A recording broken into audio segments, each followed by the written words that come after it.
Du får göra en klapp. Oj, vad starkt det var.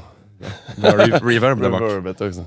Varmt välkommen till Trumpodden. Ja, tack Mackan. Så mycket. Tack så himla kul mycket. Att du ville komma hit. Till Väldigt kul att du hörde av dig. Ja, det känns givet. Ja. Du, vi drar igång här med 10 snabba. Ride eller hi-hat? Hi-hat. Stort och blött eller litet och torrt? Ja, får nog vara litet och torrt, tror jag. Coated eller clear? Coated. Häl uppe eller häl nere? Häl uppe, mest faktiskt. 22 eller 20 tums kick? 22. Komp eller fils? Komp. Band eller frilans? Ja, den är svår. Det är lite 50-50 där faktiskt. Jag får nog, i och med att jag är mest frilans, så får nog bli frilans. High eller low pitch virvel? Low. Hard case eller soft case? Ja, det är inte smidigare med soft case. Soft case. Ja. In-ear eller wedge? Ja, jag är i gamla skolan, får bli wedge då. Ja, snyggt. Då är vi igång. Ja, nu är vi igång. Du, vi tar det från början här. Berätta lite om din uppväxt. Vart du kommer ifrån, familjen och vart du gick i skolan och sånt. Ja, jag är uppväxt i en liten håla i Olofström. Om du känner till. Tyvärr inte. Nej, jag tänkte det också. Ligger i Blekinge typ 2 mil från Karlshamn. Inte så långt ifrån liksom Bromölla, Karlshamn, Kristianstad. Men ja, liten håla. Underbar by att växa upp i. Sen om man vill kanske göra någonting lite större så kanske man behöver flytta därifrån. Så det gjorde jag ganska tidigt när jag var 15. Och jag flyttade till Malmö för att då fanns musikgymnasiet där. Ja, just det. Ja. Hur långt är det dit då? Ja, det är väl 15 mil typ. Ja. Så det var ju inte jättelångt, men det var ju väldigt stor. För mig var det ju liksom komma från skogarna in till storstan var ju Malmö för mig. Liksom. Och då var det verkligen så här, wow, jag kommer aldrig bo i någon större stad, tänkte jag. Det var liksom, ja. Och då gick musikgymnasiet där. Och det var ju fantastiskt bra, måste jag säga. Alltså det var helt sinnessjukt bra, vilka bra lärare. Och vad heter den skolan? Heleneholms musikgymnasium. Jag tror den inte finns längre. Den har flyttat till, nu kanske jag säger fel, men jag tror den har flyttat till Malmö Latin. Tror jag okay. Ja. Men, alltså likt Södra Latin fast Malmö Latin. Malmö Latin, ja. Okay. Ja. Jag tror den heter det. Det kan vara att jag är helt ute och cyklar nu. Men jag vet att just original Heleneholms skolan, den finns inte längre, vet jag. Som där vad den var. Men den var liksom precis bredvid musikhögskolan. Så jag gick där i 3 år. Hade liksom fantastiska lärare, ensembler, allting. Lärde mig aldrig varit så bra på vanligt gehör liksom, som då. Det var liksom verkligen, man hade nästan absolut gehör när man gick därifrån. Ja. Sen blev det bara sämre och sämre. Så gick jag till musikhögskolan. Sökte lite olika grejer där. Kom in på lite olika grejer, men valde musikhögskolan. Och det var ju kanske inte riktigt rätt för mig just då. Kom jag underfund med efter 2 år för att jag var lite skoltrött. Jag ville bara spela liksom. Så att det blev att jag hoppade av och då flyttade jag till USA. Gick till en nördig trumskola som heter Los Angeles Music Academy. Det var ju 2000 då till 2001 typ. Så där är all min skoltid, kan man säga. Ja. Och alltså familjemässigt, kommer musiken från familjen eller har du upptäckt det själv? Nej, den är rätt weird faktiskt. Jag har försökt att komma underfund med var den kom ifrån, men det är egentligen min mormor, tror jag, hon var väldigt pushande. Jag började slå på grytlock liksom. Morsan och farsans grytlock när jag var typ 3 liksom. Och då höll jag på med det med träslevar och grejer där och skruvade upp på högsta volym på radion och mamma liksom till slut, vad ska vi göra med han är sjuk i huvudet. Sätt han i en skola. Exakt, sätt han i skola. Då kom mormor på den underbara idén att vi köper ett trumset. Det är klart att grabben ska ha ett trumset. Så mormor hon finansierar första trumset. Så jag kommer ihåg den dagen när jag satt inne i förrådet där liksom, som vi kallade det i vårt gamla hus. Och helt plötsligt öppnas dörren och så kommer mormor in där med ett trumset. Liksom. Jag fattade direkt att this is it. Där har vi det kör vi. Hevreka moment. Liksom. Så då efter det så blev det bara... Så att bara försökte komma underfund med hur funkar det här. Och då visade sig att min farsa, han kan spela trummor rätt bra. Jaha. Jag hade ingen aning om det. Han kunde spela det som bara... Jag bara, okej, hur gör man det? så han lärde mig några av de första kompen. Och sen så satt jag bara... Hur gammal var du här? Typ? Ja, då var jag 5. Liksom. Ja. Och satt och matade där bara. Ja. Och sen fick jag typ första lärarna. Hade jag kanske runt 10 år gammal tror jag. Då började man så här, då skulle han komma ihåg första trumläraren Patrik Dahlbom tror jag han hette. Han var jättesnäll men han slängde fram en så här Alfreds Drum Method bok. Den har man sett. Kommer du ihåg den? Absolut. Väldigt så här klassisk liksom virveltrums ja men du vet. Etyder typ. Ja, exakt. Och jag var ju liksom 10 år gammal och tittade ner de där noterna och fattade ingenting. Jag frågade han liksom typ så här, kan du spela det en gång? Liksom, så spelade han, det var ju så här, kanske 4-8 takters liksom, övningar. Och då så härmade jag det han gjorde. Men sen så låtsas jag att jag kunde spela efter noterna, men jag härmade bara det han gjorde. Jaha.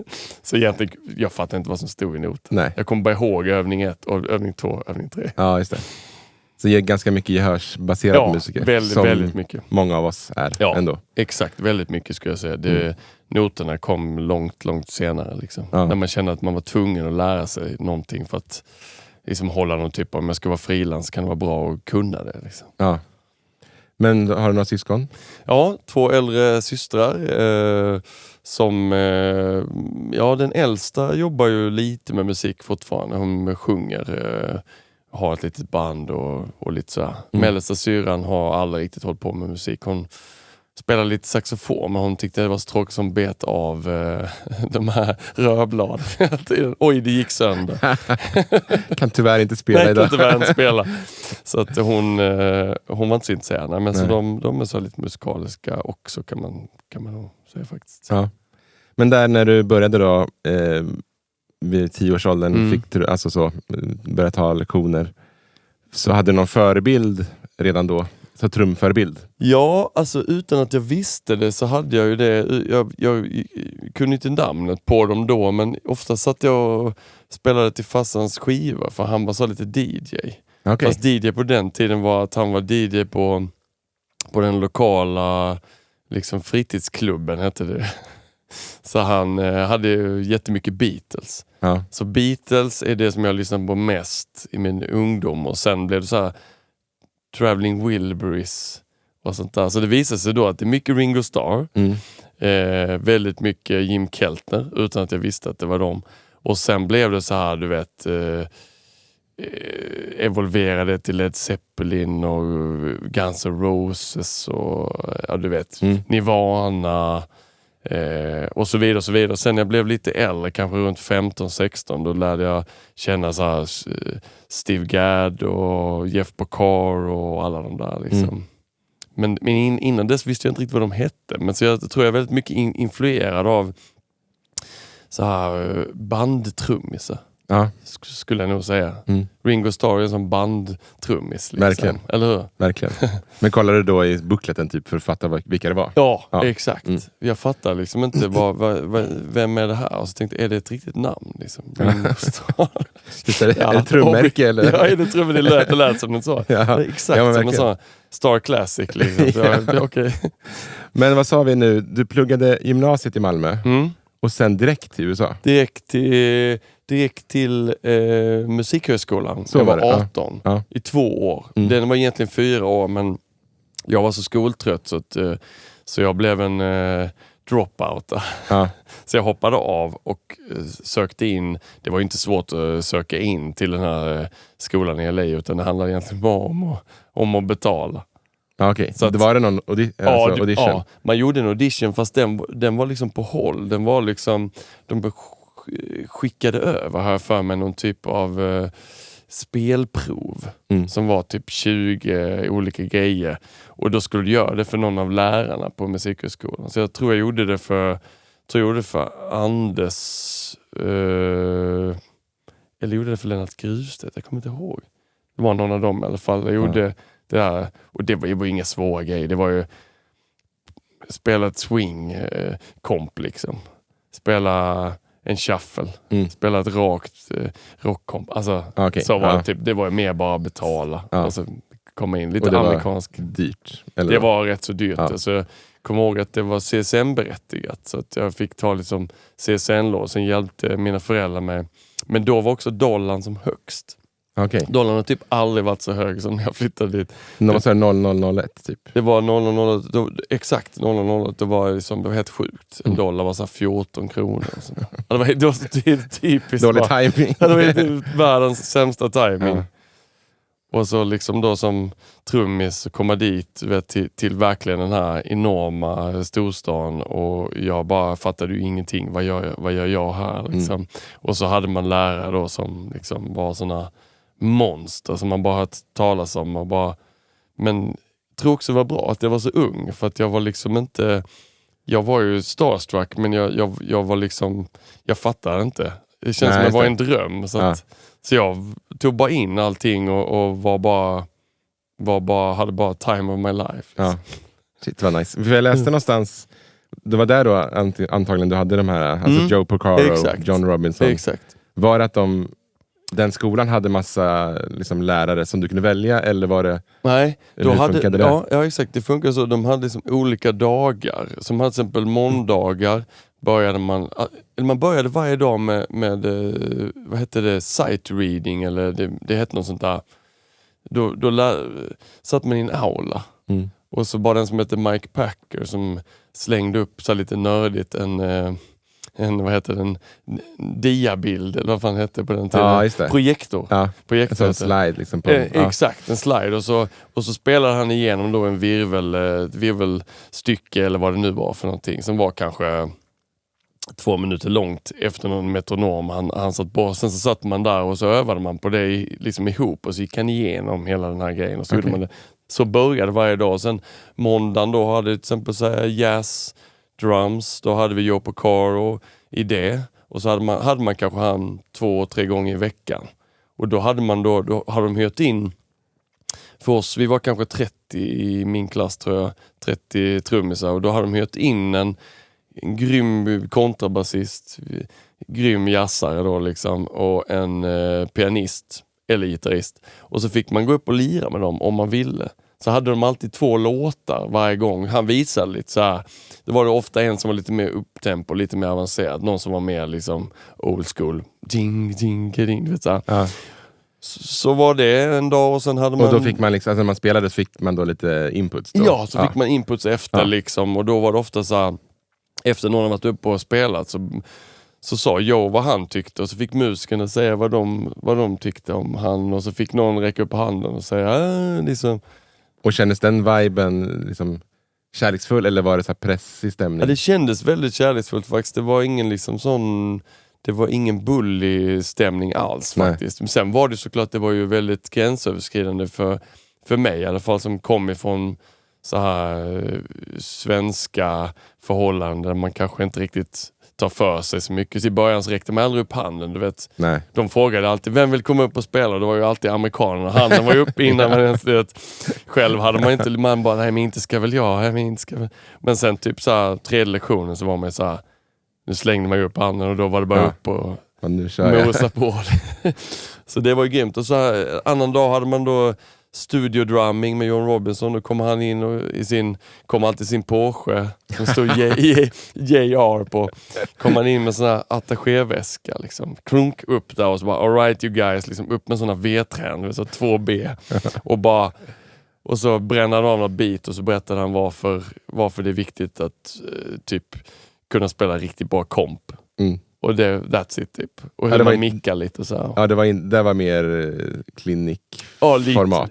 Lite klinikformat och lite så här typ att han berättade mycket om vilka producenter han har jobbat med och vad de var ute efter liksom. Ja. Och liksom vad som har funkat för honom i alla år. Så det var intressant att höra liksom en sån gammal räv som har lirat på så otroligt mycket hits och grejer. Vad som egentligen i den där riktiga världen han var i, vad det var som betydde någonting. Liksom. Ja. Och men det var, blev du snackade om att du inte kanske då blev så starstruck för att du var för ung, men det är ändå sjuka namn. Helt sinnessjukt. Ha som lärare. Ja, efterhand nu. Alltså det hade varit mycket värre om jag hade åkt dit nu. Ja. Så hade det varit så här, please mister. Det hade blivit jättejobbigt tror jag. Så det var, jag tror det var perfekt där när man var lite naiv. Och bara fick så sjukt mycket grejer serverat i huvudet på den. Och så hade varje vecka hade de olika klinik. Så plötsligt var Vinny där och hängde liksom, gick upp och körde någon klinik med karisma. Någon gång var Weckel, någon gång var alltså Erskine. Det var helt sinnessjukt. Det liksom bara så satt man där. Det låter helt otroligt. Ja, det var helt vi bara liksom, jag har massa videogrejer inspelade, jag har massa minidisk var det på den tiden. Jag har så sjukt mycket, jag har fortfarande inte liksom lagt över det. Jag måste göra det verkligen för det är så sjukt mycket material. Det är roligt att höra dem prata, deras olika koncept. För de hade så sjukt bra grejer att säga liksom, om allt. Och alltså, finns den skolan kvar? Jag tror den finns kvar faktiskt. Den är nog lite annorlunda nu tror jag. Men det fanns ju trumavdelning, det fanns sång, det fanns bas, gitarr. Men trumavdelningen var den som var mest utvecklad. Det fanns mest övningslokaler och så. Det fanns många sådana här drum booth liksom. Ja. Och den var syftet, eller utbildningen gick ut på att utbilda frilanstrummisar? Ja, typ. Kan man säga. Att bli så bra trummis som möjligt på så kort tid som möjligt. Ja, och behärska studio, behärska live. Ja, exakt. Så det kändes som att det var liksom en musikerutbildning. Liksom. Ja. Det var ju inte... fanns ju ingen pedagogisk sådär utlärningslektioner. Liksom. Ingen pedagogik på det sättet, utan mer bara lära dig det här. Det här är du bra på. Det här behöver du inte öva på. Öva på det här. Det här är du inte så bra på. Man fick ju reda på väldigt tydligt i den amerikanska sättet att var ju att när de sa någonting till någon så kunde det låta väldigt hårt, men det var ju egentligen i all välmening att de vill att man ska bli så bra som möjligt. Lite som i den amerikanska militären kan jag tänka mig, du vet, så att det är väldigt såhär boom liksom, militärisk vibe. Undrar om det kommer sig lite från de har ju sån utbredd marching band-kultur. Ja, jag tror också det. Som är lite militärisk. Ja, exakt. Om det liksom smittar av sig i hela... Jag tror också det faktiskt, för att jag pratade faktiskt med en kompis om det häromdagen som hade varit och kollat på SM i sådana här drumkorps eller vad det heter. Och han sa det är rätt konstigt att vi svenskar inte lär oss mer om det. För det är väldigt bra liksom just musikaliteten runt att höra de andra timing-wise också och just också den här disciplinen, hur de övar och hur de liksom det är ju sjukt många bra grejer där som kanske vi inte riktigt får med oss liksom. På samma sätt som Steve Gadd och alla de här är ju uppväxta med det här marsch-grejer. Man tänker ofta kanske som svensk så tänker man kanske att marsch är lite stift, men det är ju egentligen, det finns så sjukt bra grejer i det. Rudiments och teknik exakt. Och sväng och allting. Ja, men verkligen hela grundtekniken. Ja, eller hur? Sätter sig där. Eller hur? Ja, nu är vi framme vid ett nytt segment för den här säsongen. Okay. Det är min son Leon som har lite frågor. Så här har du en fråga från Leon som vi kallar för Leons frågeroulette. Har du varit king i din skola? Nej, aldrig någonsin. Nej. Jag var en sån som... Jag var i mediumskiktet alltid. Jag var liksom polare med de flesta. Men jag hade ingen bästa polare. Okay. Men jag var liksom så här... Jag funkar med de flesta. Jag funkar med de som var ganska hippa. Och de som var ganska ohippa. Kameleonting. Ja, väldigt kameleont. Väldigt lik tror jag som jag än är idag, tror jag, just spelmässigt. Att jag, liksom jag kan blända in i de flesta kameleont-viben liksom, helt enkelt. Det är som en bra frilansegenskap. Ja, men det är nog, jag tror det är nog den grejen som har gjort att jag har dragits till frilansgrejen. Att jag tycker om att umgås med olika typer av människor och musicera och så här. Så att jag är inte så fyrkantig liksom. Nej. Som det... Ja, jag tror det... That's it. Jag har aldrig varit king. Nej. Ja, grymt. Och sen, men vad känner du att du tog med dig? Drog du till Sverige direkt efter det sen? Ja, exakt. Ja. Och tillbaka. Vad tog du med dig från skolan? Och även personligt då? Ja, exakt. Ja, det var en väldigt så utveckling för mig. Liksom, nästan som en bomb. Skulle jag nog säga. Alltså att precis när jag kom tillbaka, det var helt slut. Kommer jag ihåg. Det var så här lite undernärd och var bara full med information som jag inte riktigt kunde ta till mig. Ja. Så det tog nog ett par år där innan en del grejer trillade ner. När jag märkte att jag liksom satt i något sammanhang. När man helt plötsligt, det var det han pratade om. Eller du vet, så att då ramlade många polletter ner. Så att då, när jag kom hem så var det mest, hittade en lägenhet, började spela med mina gamla kompisar igen, lirade mycket så här cover gigs och... I Malmö då, eller? Ja, exakt. Mycket bara försöka lira så mycket som möjligt med folk. Det var det jag liksom livnade mig på och det som jag tyckte var det viktigaste då.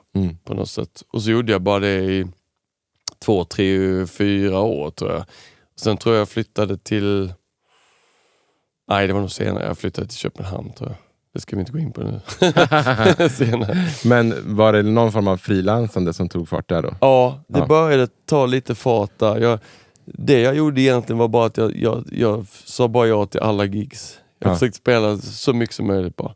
Det var det enda jag hade i fokus. Jag hade ju liksom inga barn då. Jag hade liksom ingenting som band mig förutom så jag bara giggade så mycket som möjligt bara.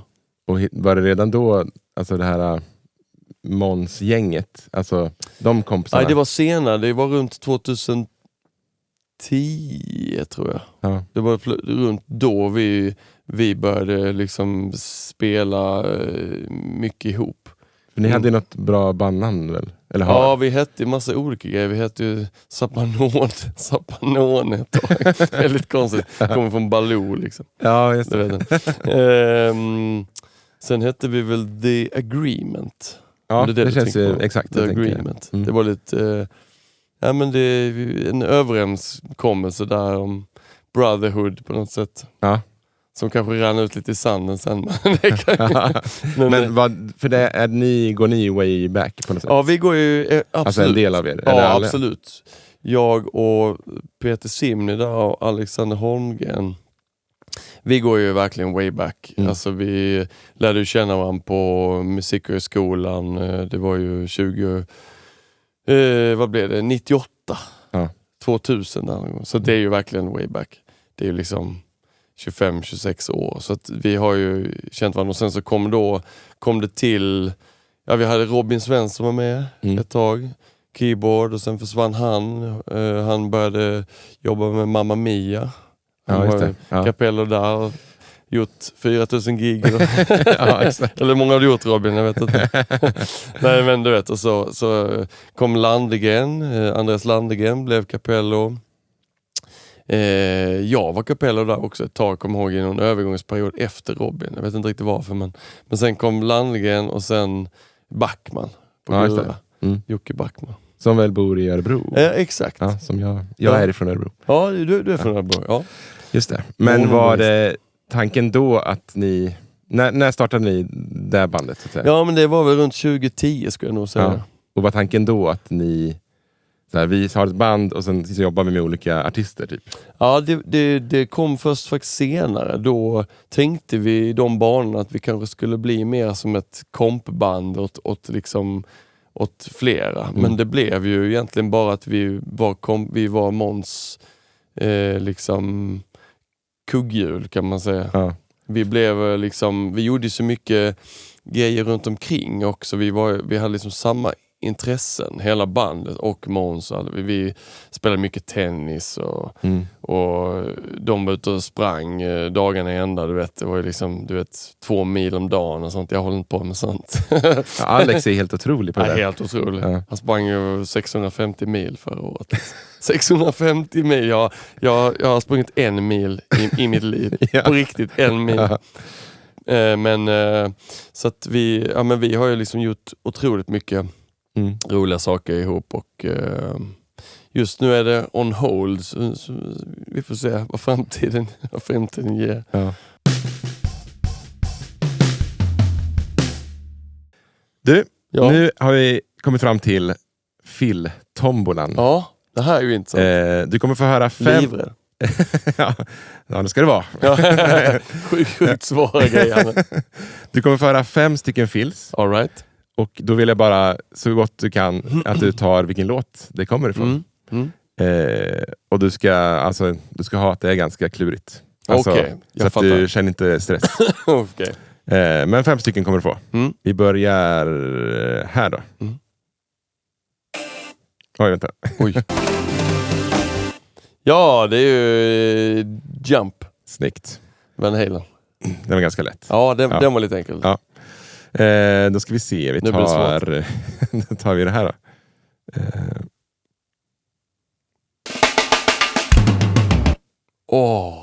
Det känns ju igen alltså. Kan det vara en Bob Marley? Ja, skulle det kunna vara. Men nej. Nej, jag vet inte. Pocket Full of Soul. Mr. David Garibaldi. Ja, det var det. Introfillet till den. Kändes igen. Ja. Kunde inte placera. Vad har vi då? 1 av 2 har du tagit med. 1 av 2. 50%. Kommer här då. Ja, Guns N' Roses. Vilken låt? Kan du ta det? Take me down to the paradise city where the girls is clean. Snyggt! Ja, visst. Helt rätt. Paradise City, Guns N' Roses. Med Steven Adler. Är det? Ja, det är mer än vad jag vet. Vad har vi då? 2 av 3. Det är bra. Fortsätter här då. Ja, John Robinson. Classic. Din gamla lärare. Det är roligt också att han hade ju jag har hört någon story om det att Quincy ville att han skulle göra någonting som inte bara var ett fill, utan det skulle vara någon sån här signum för att boom, de hör det här fillet, då ska man veta vad det är för låt. Ja. Och det har han ju verkligen lyckats med. Ja, verkligen. Att komma på det är ju så genialiskt. Jag gör det här, för det är ju verkligen inte det fillet man tänker på. Där har man spelat Brago eller någonting. Brago eller någonting. Han spelar buff till man bara, vad kommer det ifrån? Och han snackade om, för jag har sett det där också, att han nämnde att alltså det kommer lite från det här med återigen då rudiment-grejen, alltså marching band, att han bara tog något därifrån. Och så blev det ju så ikoniskt som sagt. Det är sinnessjukt. Vad har vi då? 3 av 4 har du tagit nu då? 3 av 4. Så här kommer sista. Då tar vi vi tar det här.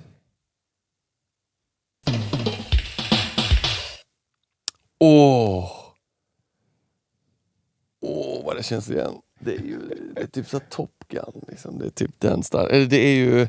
Ja, det är den ljudbilden, men det är den inte ljudbilden. riktigt... Jag känner igen alltså. Jag måste tänka. Det är så sjukt bekant. Ja, det är ju typ liksom en sån här. Det kan typ vara en Total-låt också. Kan det vara? Det är den vägen liksom. Men jag säger det är en Total-låt säkert. Ja, jag vet inte. Spur of the Moment. Spur of the Moment är Weckel. Det. Ja, det är det. Spur of the Moment är det. Just det. Ja, det är det. Ja. Det är det ju faktiskt. Nu kommer jag på det. Så då fick du 3 av 5. 3 av 5. Det är godkänt. Det är ändå helt okej. Ja. Över 50% borde vara okej. Godkänt. Ja, snyggt jobbat. Det var inte väl godkänt. Ja. Kan man säga att The Agreement är och var basen då för ditt frilansande? Att ni gjorde olika grejer? Eller var det mycket, mycket annat också? Nej, det kan man... Jag tror egentligen frilansandet för min del i alla fall började innan där. Liksom. Så The Agreement har bara varit en extra växel så att säga, kan man nog säga. Innan dess så har jag varit mest bara så här kameleontig, hoppat från projekt till projekt. Ja.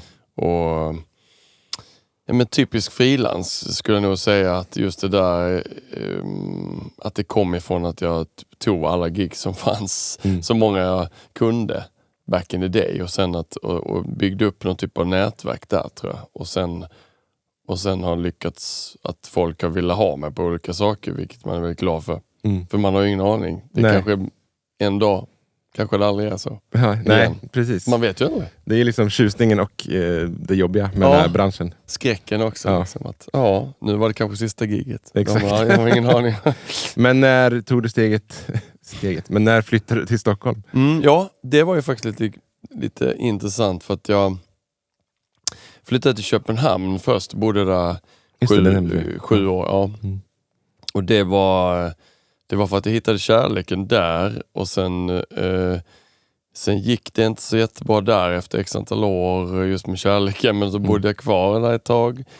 Och då i den vevan där, när jag och mitt ex då gick ifrån varandra, då var jag så här, jag har alltid haft en liksom vilja att bo i Stockholm någon gång. Och då tänkte jag, då är det now or never liksom. För att då hade jag inga barn eller ingen så fast punkt. Så jag tänkte okej, måste prova Stockholm. Det var ju 2015 var det, kommer jag ihåg. Och då hyrde jag en lägenhet. Den låg precis vid Philadelphia-kyrkan. Just det, Sankt Eriksplan. Exakt, där. Världens bästa område. Så. Ja, det är mysigt ju. Ja, fantastiskt mysigt. Och Mellqvist där. Och liksom, där hängde jag ju dagligen. Och Raw bra och allt café. Ja, verkligen. Och då hyrde en lägenhet där, och då kommer jag ihåg, i samma veva vann Måns Eurovision tror jag, med Heroes. Ja, det måste ha varit 2015. Ja. Och då var jag hemma i den lägenheten det året 19 dagar. Så det har varit mycket billigare att bo på hotell de 19 dagarna. Men, det var så pass mycket. Ja, det var helt sjukt. Jag kommer ihåg, vi giggade så oerhört mycket, och de dagarna jag inte giggade med han, då hade jag lyckats ha någonting annat. Och jag kommer ihåg, det var så roligt också, första morgonen i lägenheten, och en av de här 19 dagarna, vaknade upp av någon som satt och smattrade kongas nere i källaren. Och så bara tänkte det här är inte normalt bra. Det här är liksom sjukt bra. Vem är det här liksom? Och så gick det några dagar liksom, gick där till Mellqvist, och så någon gång när jag var på väg till Mellqvist så mötte jag Thomas Eby. Jaha. Och han bara, varför är du här? Jag bara, jag bor. Han bara, jag har studier här. Jag bara, ja, nu fattar jag. Det har jag hört. Det var Eby som matade på. Men det var underbart att vakna till hans kongas där på morgonkvisten. Ja, vad härligt. Men då, vad sa vi då, 2015? Ja, exakt. Det var då du började spela med Måns, eller hade ni gjort lite innan då också? Då hade jag spelat med han i 5 år innan, ungefär. För när gjorde han Idol? Ja, det måste vara 2007 eller något sånt. Ja, han var där i början av Idol. Jag tror det, 2007, 2008. Tror jag gjorde något gig med han 2009, men det var först typ 2010 som vi började spela mer ofta liksom. Ja. Men då 2015 blev det mer, eller hade ni varit utomlands med honom innan det? Nej, då var det var Heroes där som tog liksom fart på hela den här Europasvängen där. Då åkte vi ju liksom, och sen blev det mycket så här, mycket via Eurovisions vinsten han hade där, att vi åkte till Australien också, kommer jag ihåg. Det var det är stort där. Ja, det var helt sjukt.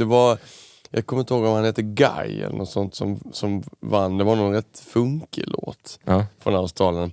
Då spelade vi förband till han.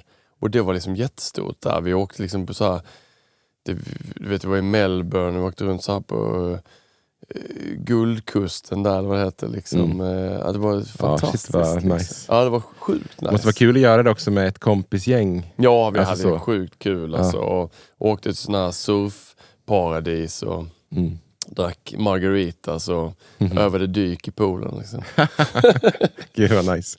Gjorde ni också sådana liksom obskyra, men så här Tobbe Grenholm som jag delar studio med, han spelade en del med Loreen när hon vann Eurovision.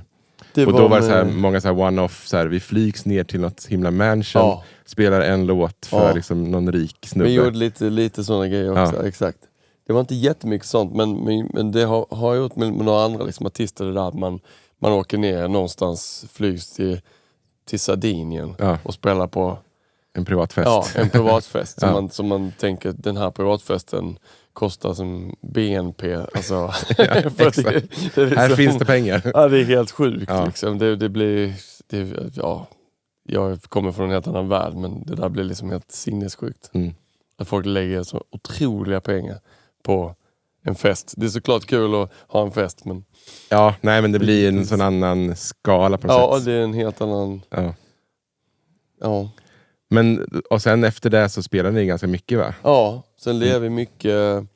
Det blev rätt mycket där i flera år. Rullade på mycket företagsgig också. Ja. Han hade jättemycket företagsgig och han gjorde mycket så här, han gjorde mycket programledarskap också. Han är väldigt bra på det där Q-cards, det äter han till frukost. Ja, han gjorde väl Allsång när jag var där då? Allsången var ju också, det måste ju varit i den vevan också. 2012, 2013, jag kommer faktiskt inte ihåg. Ja, nej, inte väl. Jag tror det. Han kolla upp om man vill. Ja, exakt. Kolla upp. Han var ju där i några år. Ja. Det blev ju också en väldigt bra push för han. Känns det som. Han blev väldigt folkkär i de åren där. Liksom. Ja. Han är ju en folkkär artist. Liksom. Ja, men verkligen. Så är det verkligen. Nu är vi framme vid beat eller bullshit. Du kommer få höra 20 stycken påståenden. Som du bara med maggen ska svara snabbt vad du tycker. Beat, bra, bullshit, bullshit. Bullshit, jag tänker. Basister följer trummisen, inte tvärtom. Oj. Jag tror man följer varandra faktiskt. Ja, måste välja. Jag måste välja, men då är det bullshit. Ja. Gitarrister ruschar alltid. Bullshit. Sångare skyller alltid på trummisen när tempot känns fel. Beat. Om bandet svänger dåligt är det nästan alltid trummisens fel. Det är ju en liten kombination där mellan allt. Men jag skulle väl säga vi kör beat på det. Det är svårare att spela långsamt än snabbt. Beat. Ghost note är överskattat. Beat. Trummisar bryr sig för mycket om chops. Beat. YouTube-trummisar skulle inte klara ett riktigt gig. Det beror på vad det är. Bullshit. De flesta trummisar övar inte groove nog. Ja, beat. Trummisar tävlar mer än de erkänner. Beat. En bra virvel är viktigare än resten av kittet. Det är viktigt. Beat. Det är viktigt. De flesta trummisar kan inte stämma sina trummor. Beat, jag kan inte själv stämma mina trummor. Beat. Ja. Att vara trevlig ger fler gig än att vara bäst. Beat. Clicktrack dödar svänget. Bullshit. Den bästa trummisen i ett band är inte alltid den mest tekniska. Okej, jag måste tänka, vad sa du? Den bästa trummisen i ett band är inte alltid den mest tekniska. Beat. En riktigt bra trummis kan rädda ett dåligt band. Ja, beat faktiskt. Fundamentet där. Alla trummisar tror att de har bra timing. Ja, det tror jag faktiskt. Beat. Det bästa fillet är att inte spela något fill alls. Ja, beat. Det är ett val där. Ett musikaliskt val. Ja. Liksom. De flesta kända trummisar spelar enklare än folk tror. Ja, beat. Och sist då. Riktigt bra trummisar låter bra på vilket kit som helst. Beat. Snyggt. Ja. Ja, det var bra. Snabbt och koncist. Ja, men det är roligt just när man bara får upp en fråga så när man söndertänker inte. Nej, exakt. Men det blir ändå så här. Ja, det är ändå det här jag tycker om. Liksom. Ja, det är roligt. Ja. När började du gjort väldigt mycket tv-jobb också ju? Ja. Och bland annat, bara för att nämna något, Helenis hörna. Ja, just det. Det finns väl kvar? Nej, eller har det lagts ner nu? Det lades ner tyvärr jag tror vi gjorde sista förra året. Ja. Förra året gjorde de någon variant av det som hette typ Hellenius hyllar. Jaha. Och det var liksom att varje program hade ett eget koncept. Så det var typ att Hellenius hyllar film. Hellenius hyllar musik. Så vi var bara med i musikprogrammet. Ja, jag fattar. Och så men innan dess gjorde vi det i säkert 7-8 år tror jag. Och du var med alla säsonger? Ja, jag tror det var någon säsong där jag inte var med tror jag. Men det var nästan alla tror jag. Det var väldigt kul och väldigt soft. Man satt ju mest och väntade och garvade åt gästerna. Ja, exakt. Men det var du och Gröning, Jimpa. Exakt. Och Stefan Olsson. Ja. Stefan Olsson var med i många år, så ibland var det Sebastian Nylund var med också ibland. Och lite, just det. Det var lite... Gött gäng. Ja, det var roligt. Det var väldigt mycket intercom-snack liksom. Ja, kan jag tänka mig. För att det är långa pauser. Man spelar den där... Blom, välkommen tillbaka. Och sen är det liksom 15 minuter. Då bara satt man där. Jaha, vad gjorde ni lördags då? Ja, för det tas... Eller liksom, det är en studioinspelning. Ja. Men det ska liksom... Försöker man ta det i ett svep. Man försöker, fast det blir rätt många avbrott ändå. Både att de ska ställa om scenen, till exempel att det ska komma in någon, så ska de göra någon sketchliknande grej och då blir det liksom ett break. Och då, så att det var ändå så här live on tape, så att jag tror vi liksom började ofta filma jag tror det började vid 6 typ. Sen var det alltid färdigt runt 9:30. Okay. Så typ 3,5 timmar, så det är mycket för dem att sitta där och jobba, sen klippa. Ja, och då var det ibland, eller var det alltid att det var en musikgäst? Ja, det var nästan alltid en musikgäst i de första åren i alla fall, så avslutades det alltid med en musikgäst. Och då ibland var det att de körde själv med någon akustisk, bara enkelt piano. Men ofta så försökte man få dem till att spela med oss. Ja.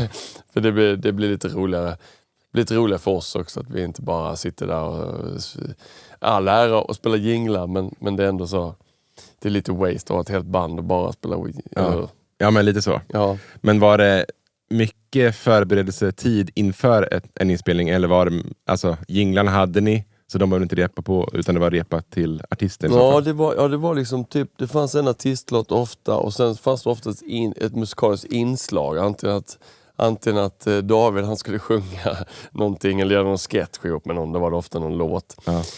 Och sen var det alltid några specialjinglar varje gång.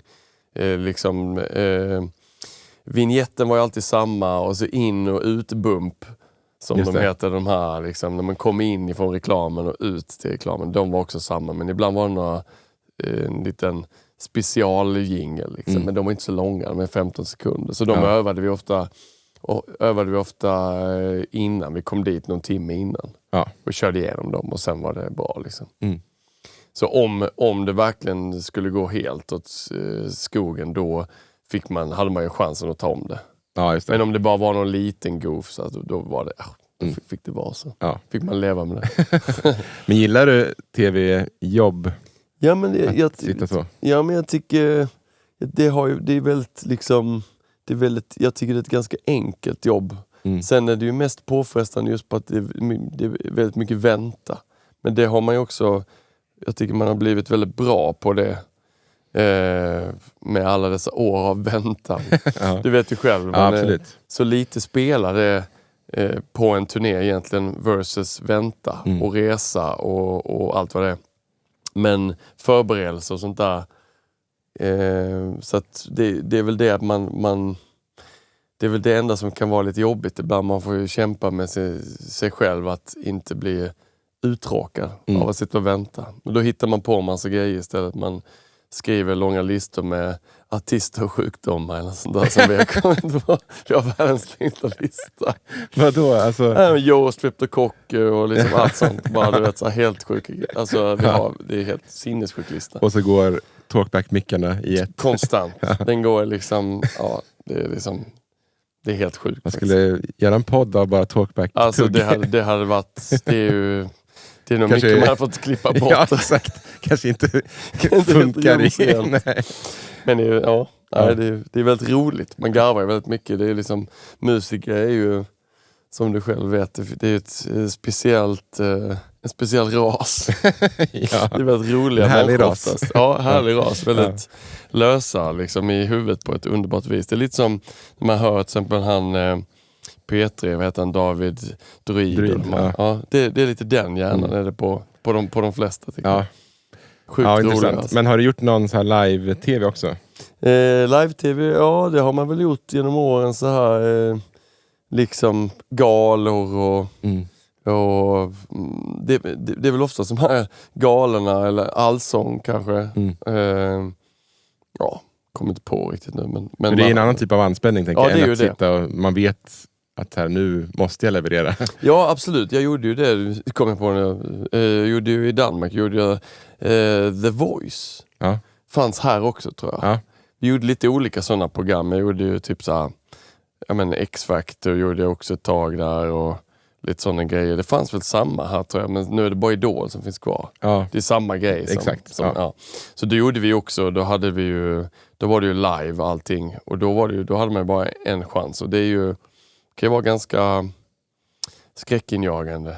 Just att man vet också, dessa tider är ju liksom YouTube och sånt, allting, man vet att allting kommer finnas på YouTube. Sabbar det här, då kommer det finnas. Alla kommer bara sitta där, han goofar. Men det tänker jag blir väl också en triggande känsla. Ja, det är det. Ja. Jag tycker om den typen av anspänning. Att vi gjorde också några år efter Per Lindvall, han fick med mig på det här DRs juleshow heter det. De gör så varje år så gjorde Danmarks Radio en jättestor julshow som gick på tv. Jag vet inte om du såg den på tv någon gång. Så sjukt. Det lät alltid så sjukt bra. Det var ju då med symfoniorkester och så var det olika liksom gäster. Det kunde vara internationella gäster som så här Michael Bolton och liksom du vet. Och så lirade man med dem och då var det liksom verkligen, då var det ju anspänningarnas anspänning just med liksom otroligt mycket pengar de har satsat på det här. Internationella gäster, symfoniorkester, dirigent, du vet. Nu är det inte dags att focka upp. Nej. Det är liksom, så det var nog det mest så här krävande, just att sitta och där att nu är det liksom, det blir inte skarpare än så här. Nej. Röd lampa har aldrig kostat mer. Liksom. Felspelningen är liksom totales nu och jag lyckas komma igenom de där åren av det där, men det är verkligen, jag kan få jag har sån enorm respekt för dem, Per Lindvall och alla de här som har gjort så mycket av det, du vet, de här gamla Melodifestivalen, åren av liksom notläsning, bang liksom, det här medley, det finns ett sånt legendariskt medley från slutet av 90-talet. Jag tror att det är sista året, om det är samma du tänker på, de sänder med orkester. Ja. Det här sjuka medlet som är 20 minuter långt. Där det är så mycket tempi. Så att det är helt, jag kommer ihåg jag nämnde någon gång för Per och han liksom, han var bara så här, det var bara att spela. Jag bara, för dig kanske. Men det var sinnessjukt avancerat. Alltså, det var ju inte de mest självklara övergångarna heller. Nej. Men det nailades in, något så in i bomben liksom. Det är ju imponerande kan jag tycka. Det är liksom verkligen en level av muskalitet som jag blir imponerad av i alla fall. Ja, men samma här, verkligen. I min research här då, googlade ditt namn här och fick upp härliga saker. Nej, men du har ju gjort väldigt mycket och det dök på någon, det står att du spelat med både Corey Henry och Joseph Williams. Ja, just det har jag faktiskt. Vad är det för sammanhang? Enstaka, det är bara en gång faktiskt med Corey Henry. Det var ju precis innan han blev riktigt sådär liksom i ropet. Jag hade ju sett... för er som inte vet vem Corey Henry är, så är det ju en grym organist, keyboardist, virtuos. Liksom, så. Amerikan. Exakt. Sinnessjuk. Alltså, sinnessjuk bra. Han spelade med Snarky Puppy, va? Det var väl där man exakt. fick upp ögonen för det där sinnessjuka Lingus-solet. Jo, absolut. Och då i alla fall. Men då var det någon, jag kommer inte ihåg vem det var, någon kompis från Malmö som ringde mig och sa att Corey Henry skulle komma dit och gästa och han behövde en trummis och en basist. Och jag bara, japp, jag kommer. Sign me up. Sign me up. Så då var jag och Lars Danielsson, en gammal legendarisk basist, Larry, som jag ledat mycket med under mina danska år. Fantastisk vän och musiker. Och då lirade vi med han. Vi bara lirade några låtar. Det var inte så mycket. Det var 3-4 låtar, tror jag. Det var oerhört roligt att höra han prata. För att hans sätt att tänka var så enormt... Han nördade in på en helt annan nivå. Som jag aldrig riktigt har varit med om. Du vet, då när jag träffade honom, då hade han en Chick Corea-period. Att han kollade in allt som Chick Corea hade gjort. Varenda solo kunde han utan och innan. Och så du vet, att bara kunna memorera det. Ja. Men också kunna liksom, han visar så på pianot bara, och så gör han så här. Fast Chick Corea hade gjort så här. Men också han hade lagt så här. Och då blev det så här. Och jag bara, okej. Och så visade det sig att han egentligen trummis. Han var trummis från början. Och så visade han lite trum. Jag bara, ja. Ska jag gå nu? Ska jag gå nu? Och så berättade han också att han hade ju, alla ville lira trummor i den kyrkan när han gick, när han var liten. Mm. Men i och med att alla ville lira det så fanns det ingen plats för han, så han fick lira orgel. Och han tyckte det var så, vad lökigt att spela orgel. Men då började han tänka liksom, som att han spelade trummor på orgeln. Och när man tänker på det så är det ganska likt. Liksom, han hade mycket så här... Så han höll på med det där. Liksom, ja. Och då bara... Aha, makes sense. Ja. Liksom. Och baskaggen här nere då. Liksom, ja, just det, med alla pedaler. Liksom. Ja. Och, det är sant. Och han står det här tänket ihop med hans rytmsinne och det liksom harmoniska är liksom något i hästväg. Alltså. Ja. Så man blir bara tillsagd då att man skulle bara spela någonting. Och så visar han olika patterns över det, olika liksom sätt att svänga ovanpå, harmonisera och sånt där som var liksom wow. Var det någon slags klinik då? Ja, han hade någon typ av klinik med gospelkören och så sjöng han någonting och så härmade gospelkören och så du vet, nya grejer. Mm. Så att hans hjärna vidvinkel gärna. Alltså otroligt bra. Ja, gud vad coolt. Ja, det är ändå fett att ha på CV:t. Ja, det var en väldig upplevelse faktiskt, måste jag säga. Det synd att det bara var en gång. Ja. Men kanske blir mer. Who knows? Och Joseph Williams då? Ja, det var en gammal Toto, eller han sjunger väl nu i och för sig. Ja, men... exakt. Han sjunger Toto nu igen. Han var ju borta där ett gäng år. Jag tror han gjorde egna grejer. Jag vet inte varför.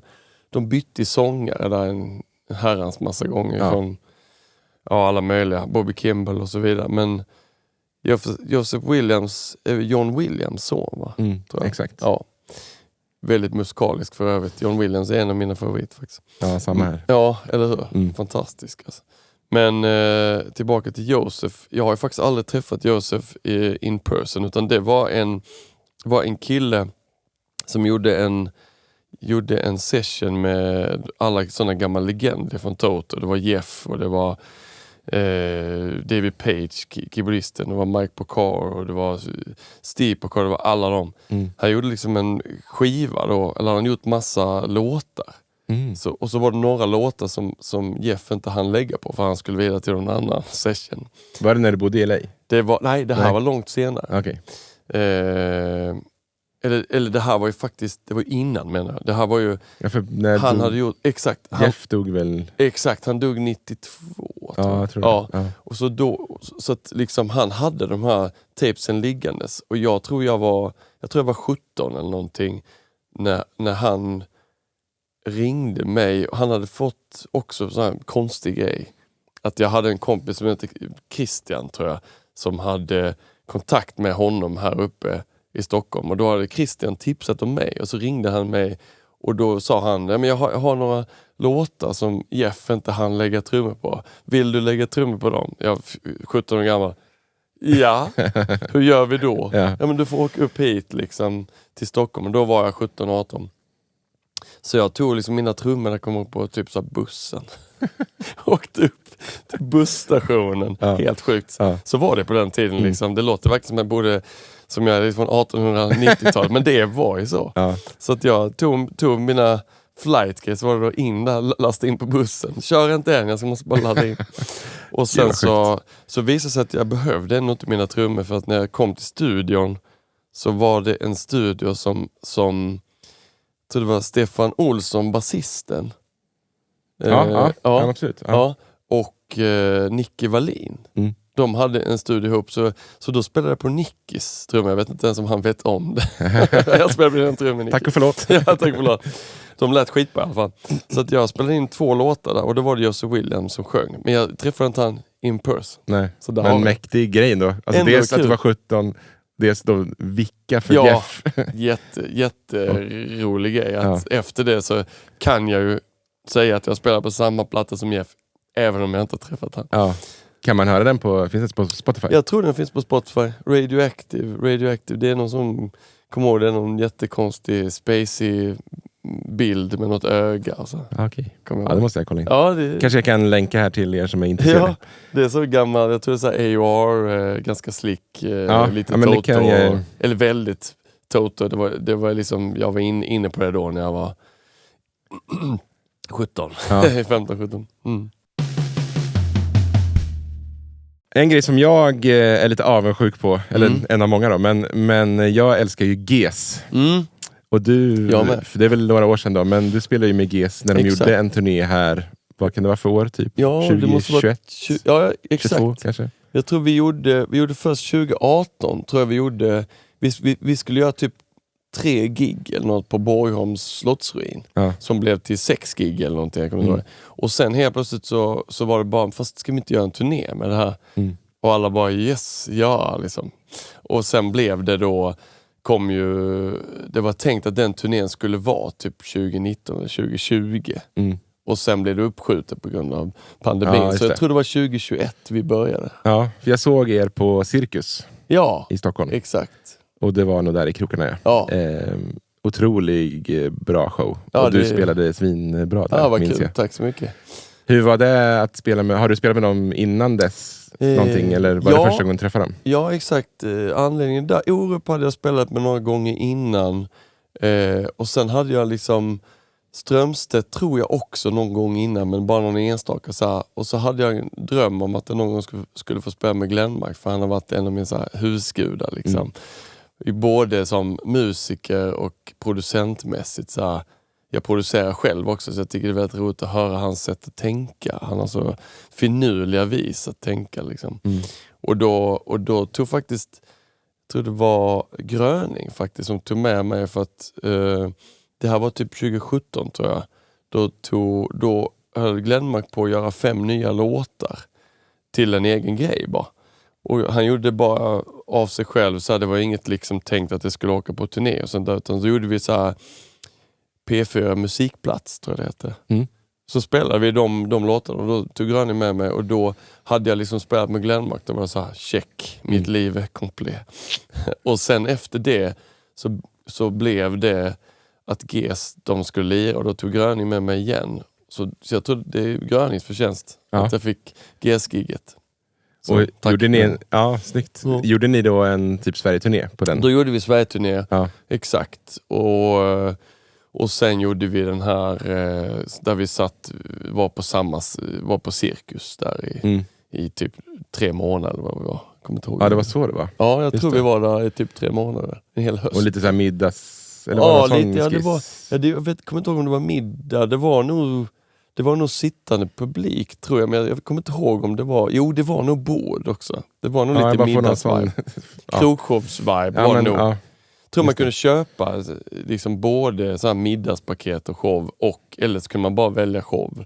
Det insläpp efter, har jag för mig. Det var coolt, otroligt alltså. Faktiskt. Vilken låtskatt. Ja, men verkligen. Det är ju verkligen så. Och just de 3, alltså, som grupp, men också separat, har ju otroligt mycket låtar. Helt, alltså beyond. Alltså, de 3, de är ju liksom, det var ju som för mig var det som att spela med Traveling Wilburys, som jag är uppväxt med. Det var ju så här liksom, Traveling Wilburys, för ni som inte vet, är ju också det här. Det är liksom Bob Dylan, Jeff Lynne, Tom Petty, George Harrison, du vet. Alltså helt sinnessjuka liksom individuella liksom, artister, låtskrivare och så sätter man ihop dem. Och vad blir det då? Då blir det bara en arsenal av liksom hits. Ja, det är så himla mäktigt. Alltså. Ja. Trumpodden görs i samarbete med Slagverket och nu, lyssna noga, så har du chansen att slå 2 flugor i en smäll. Handla via våran kod som länkas här i beskrivningen. På Slagverket så stöttar du Trumpodden samtidigt som du handlar dina trumprylar. Smart va? Du, vi sågs ju här vi spelade in det här måndag, vi sågs i lördags i Göteborg. Exakt. För då var du där och spelade med Uggla. Ja, exakt. Som du gör nu. Ja. Berätta lite om den showen. Ja, exakt. Det är ju, jag har spelat en show innan med Uggla. Innan dess har jag lirat lite så här företagsgig och lite sånt där julgalor och allt möjligt. Men det är hans andra show. Han gör, den heter 50 år på tronen. Otroligt rolig show. Han är ju en fantastisk människa att vara nära, tycker jag. Han är sjukt snabb i huvudet och rolig. Och visst är han typ 70 plus nu? 72 tror jag han fyller. Ja, det är helt sinnessjukt. Energimässigt är han 22. Ja. Alltså, han är piggare än alla oss. Alla andra, vi är bara gubbar och tanter. Liksom. Men han... Det som är så roligt nu har vi spelat säkert 140 gig med den, tror jag, den showen. Men det händer alltid nya grejer varje gång. Han ändrar och vrider lite på saker och slänger in någon låt eller tar bort någonting som brukar vara, så att det blir aldrig samma grej. Vilket gör, för mig i alla fall, gör mitt jobb ännu enklare. Just att det blir det går aldrig liksom en cirkel, att det blir så här lite långtråkigt, utan det händer alltid någonting som gör att man garvar eller man liksom vaknar verkligen upp liksom. Man måste vara där hela tiden liksom. Men är det som att han då, det låtar och sen berättar han lite stories från karriären typ? Exakt. Ja. Drar stories, har lite monologer ibland som är sjukt finurliga. Och så det är ju lite, det är en mix av både liksom humor, lite information om liksom, ja men du vet, händelser i hans liv, stories ifrån karriären, folk kan inte palla med och låtar som bara är odödliga liksom, helt enkelt. Han har ju ett gäng, om man säger så. Ja, men verkligen så. Helt sjukt faktiskt. Och är du kappis där? Eller vem Nej, det är Ulrik Johansson, basisten, som är kappis där, som har satt ihop det väldigt fint. Så att det har blivit så lite mer symfonisk vibe. Vi har en klassisk slagverkare med också som heter Rolf Landberg. Som spelar timpani och glockenspiel och tubular bells och du vet, mallets och allt. Ja, grymt. Det passar väldigt bra i hans musik. Just att det är ju lite symfoniskt. Om man tänker Ugglas musik så utgår en del grejer ifrån liksom bom bom bom bom, liksom det här. Ja. Lite pompa och ståt liksom. Och hur stort band är ni då? Vi är ganska stort. Det är 2 blås, det är keyboard, det är, men vi är typ, vad är vi, 9 pass? Det var kul. Ja, det är helt sjukt. Och då reser ni alla från Stockholm? Ja, eller? Exakt. Jag tror det är någon gång så är det är någon som bor i Göteborg som vickar ibland, vet jag. Men annars så är alla resor ifrån Stockholm och... Ja, det är spännande. Ja, sjukt spännande faktiskt. Men vi kör alltid dubbel fredag, dubbel lördag. Så man åker dit typ så här 12 liksom på fredag. Ja, just det. Och kommer hem typ i 12 på söndag. Ja. Så det är ändå rätt soft. Det är okej. Ja, 4 gigs på 2 dagar på väldigt kort tid. Det är också typiskt Magnus, skulle jag säga, just effektivt. Ja. Många gigs på kort tid, han orkar inte vänta. Nej. Det ska vara helst 3 gig på en dag. Då är han nöjd. Ja. Men vad skulle jag säga, kör ni den våren ut då? Ja, exakt. Våren ut fram till 2 maj. Ja. Så jag tror nästan alla biljetter är nog nästan sålda, tror jag. Han har sålt otroligt mycket, men Okay. det kan vara att man kan hitta någon enstaka. Ja. Så ni får ut och rafsa på marknaden om ni hittar någon. Och blir det någon sommarturné på det, eller är det slut? Det blir sommarturné, exakt. Ja, det är väl typ, kan det vara en 15 gig tror jag i sommar. Shit, vad kul. Ja. Trummärken Wise då, har du jobbat mycket med sponssamarbeten och vad kör du på för trummor? Jag har haft lite olika faktiskt. Jag kan ju bara, just nu har jag Pearl haft i många år.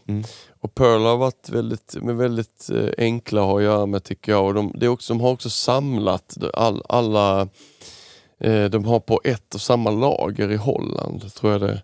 Där har de liksom både Sabian som jag har, Remo, Pearl då, och sen har de massa andra märken också.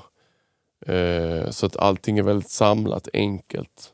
Så att det är mycket den kommunikationen via det. Jag gör ju inte liksom clinics och sånt där, utan jag är mer bara bär deras märke och liksom så ofta det går. Syns och hörs. Ja, syns och hörs så mycket det går. Ja.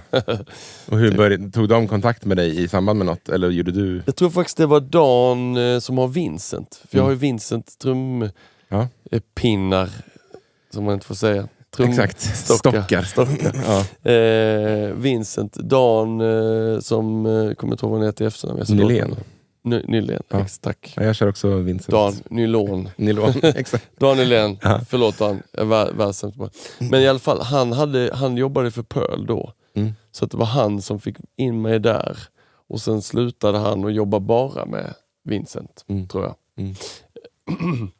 Så att på den vägen är det helt enkelt. Och tycker Pearl levererar det som jag behöver, att jag bara kan koncentrera mig på att lira. Ja. Jag är inte så materialintresserad. Jag är mer så här ljudintresserad, kan man säga. Ja. Så att jag är mer, låter det här bra? Ja, det låter bra. Ingen aning vad det är för någonting. Nej. Vad är det för träslag? Det känns ju, det är ju en vettig väg att gå ändå. Alltså lyssna. Ja. Tänk att det är sämre att hamna i andra diket. Att man bara har koll på vad det är för något och så bara... Exakt. Jag vet inte, jag får låta bra. Ja, exakt. Jag har liksom aldrig varit någon som har vägt cymbaler och jag säger inte att det är fel, men det har aldrig funkat för mig. Jag har alltid varit som bara slått på en trumma och låter det boom. Ja, då är det bra. Ta den. Två sådana. Vad heter den? Den är 12, 13. 13 okej. Okay. Ja. I don't know. Ja. Men det har liksom funkat bra för mig och jag tycker mer det är så här sound som betyder någonting. Hur det låter. Ja. Liksom. Då är vi framme vid lyssnarfrågorna. Ja. Då kommer första, ska vi se här. Om du skulle ge dig själv ett råd när du var yngre, vad skulle det vara?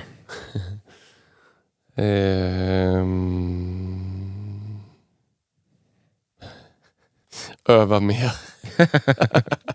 Kort och koncist. Ja. Ja. Vad är det bästa rådet du har fått som trummis? Det är nog faktiskt att spela så mycket olika typer av musik som möjligt. Ja. För även om du spelar, om du vill fokusera på att bara spela metal, så kan det också vara bra att ha lärt jazz. Även om du lär metal. Eller vice versa. Det kan vara bra att veta liksom, de olika dynamiska omfången och vad det är som liksom, ja men du vet, olika koordinationsgrejer och dynamiska saker och som är bra att ta in i det man väljer sen. Så att ja. Hur var det att spela på Vinnies kit? Ja. Det var ju faktiskt sinnessjuk. Det vet inte han om ens. Var det där i LA-tiden? Det var i LA, exakt. Ja. Då var det en kompis som hade nyckel. Han jobbade där extra och var så lite vaktmästare. Och då hade Vinnie haft klinik. Och hade det här gula Gretchet, du vet det här. Okay, det hade han. Och så hade han ledat med Karisma dagen innan. Och då, min polare, han bara, häng med här. Jag bara, vad är det för något? Och så öppnade han så bara, det var Vinnys kit och vi bara satt och spelade en massa Vinny-grejer på hans kit. Shit, vad mäktigt. Och det var bara det var så sjukt. Bara, ja, det var lite kul faktiskt. Shit, vad fett. Ja, det var roligt. Golvpucken, kommer ihåg, lät väldigt, väldigt konstigt. Jaha. Den var skitweird. Han hade inte orkat stämma den, tror jag. Den lät inte alls så där vi satt. Men när man provade den där så bara... Det här så här 1000 olika toner. Men de då, eller att han fick till det då? Ja, han fick nog... Anslag eller ja, ja, det lät nog liksom bra ut liksom, men just nära den lät den helt weird alltså. För jag är ingen så här verkligen som en badboll. Ja. Finns det några goda gigetter ute i landet? Jag tror att det var Fjällström som frågade. Gigett, ja. Jag var tvungen att googla, jag fattade inte vad det var för ord. Nej, det är något som jag har kommit på. Tror jag. Det är ju, efter gig får man alltid den här långa ubåten med liksom en trött curryfyllning i. Jaha, okej. Det är ju det, du vet den här mackan nu är jag med. Ja. Som typ ingen vill ha efter gig. Men som de alltid har beställt, då är 20 stycken.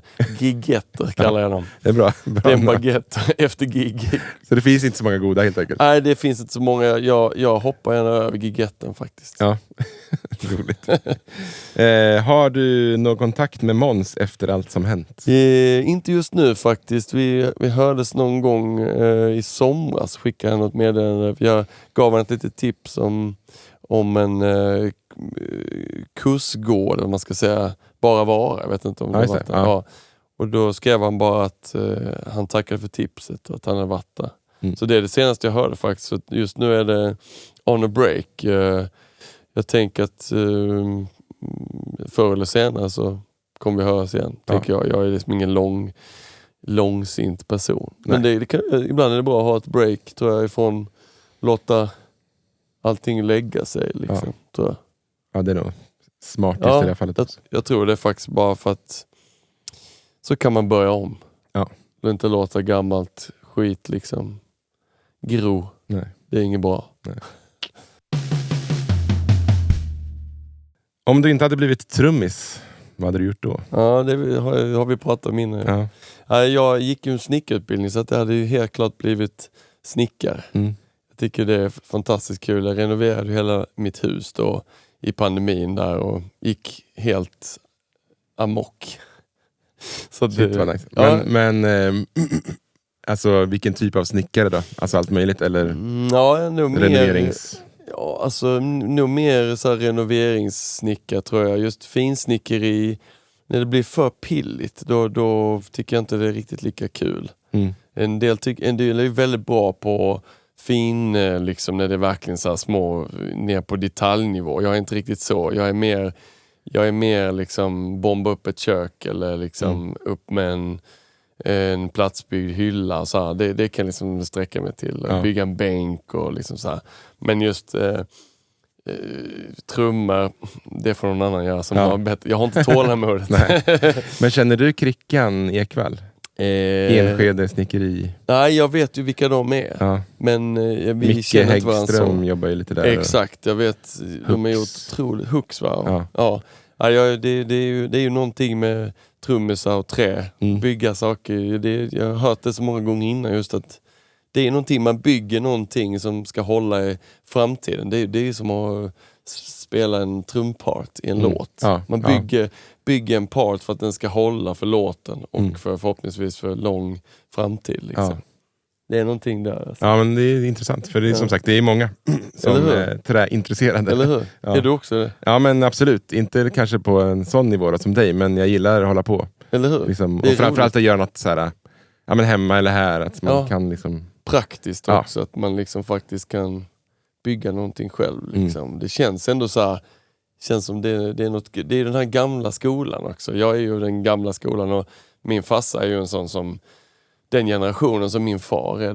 De var ju alltid såna, de kunde bara bygga. Ja, exakt. Och det känns som att det lite har försvunnit den, vad säger man, händigheten. Ja, alltså, så. Exakt. Nu får man ju ofta lära sig kanske via YouTube och allt det här att det finns ju allting uppe. Ja. Men på den tiden då lärde de sig liksom nästa generation fick lära sig av farsan. När man bygger, då gör man så här. Rätt och riktigt. Och, liksom. Och det är liksom, det är så, jag fick aldrig riktigt chansen när jag var mindre, när jag var yngre liksom, för att farsan han ville gå vidare väldigt fort, så att jag har fått lära mig liksom själv, men jag har frågat farsan mycket nu på senare år liksom. Och då märker man vilken otrolig kunskap de här gubbarna sitter inne med. Ja, verkligen. Alltså. Vart är du om 5 år, tror du? Oj. Då, jag tror faktiskt om 5 år kommer nog inte vara jättestor skillnad, tror jag, mot vad det är idag. Tror jag inte i alla fall. Jag kan tänka mig det, men jag tror att jag kanske möjligtvis bor på en liten bondgård och sånt där. Jag liksom drar mig längre och längre ut, märker jag. Men fortfarande här i krokarna, Stockholmsregionen? Ja, det tänker jag. Nu bor jag ute i Haninge liksom, i ett litet hus, och jag och min sambo har snackat om att faktiskt man hade varit gött att bo på en liten gård, bara ha så lite höns, liten studio ut i en lada, vet, så här, gå ut, och jag är väldigt så här, jag är inte så mycket för att hänga in i stan. Jag tycker man får för mycket, man får precis lagom mycket den här stadspulsen av jobbet man gör. Och jag är ute och hänger, jag tycker om att hänga efter gig och så här, men sen när jag är ledig så vill jag gärna hänga med min son ute och gå i skogen, grilla korv, göra upp eld. Det tycker jag är nice. Skitgött liksom, faktiskt. Så att där är jag nog. Jag bor nog på en bondgård. Där kan ni hitta dig om 5 år. Mjölkkor. Har du 3 tips till en som vill bli frilanstrummis? Oj. Ja, men alltså det är väl om det klassiska: komma i tid, vara väl förberedd, liksom också vara nice att hänga med. För trots allt så ska man ju hänga väldigt många timmar. Man väntar väldigt många timmar ihop innan man ska spela. Så att man måste ju vara ganska... Det är svårt att säga att man ska gå och hänga med, men det är ju ändå rätt viktigt. Alltså. Att du vet, så här, bandkänslan finns där, och att man